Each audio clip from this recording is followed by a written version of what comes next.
Syria protests to the UN for repeated aggressions by Israel.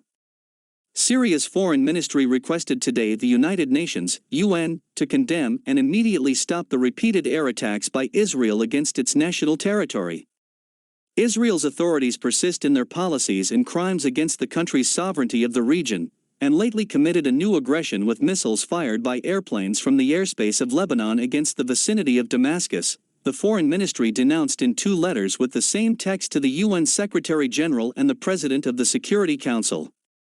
Syria's foreign ministry described those attacks as cowardly, and as part of a long chain of Tel Aviv's violations of Syria's sovereignty and its continued support for terrorist groups, in addition to its ongoing efforts to obstruct the achievement of a political solution in the country.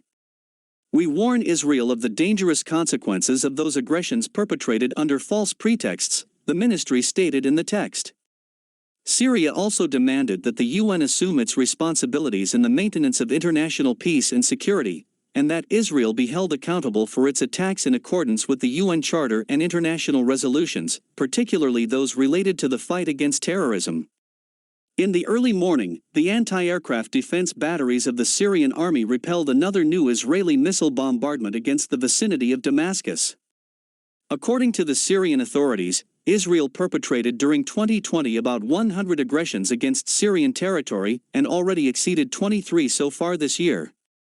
The government repeatedly condemned those actions and deplored the silence of the United Nations in the face of them, as well as ratified the legitimate right to defend the integrity and sovereignty of the national territory by all legitimate means.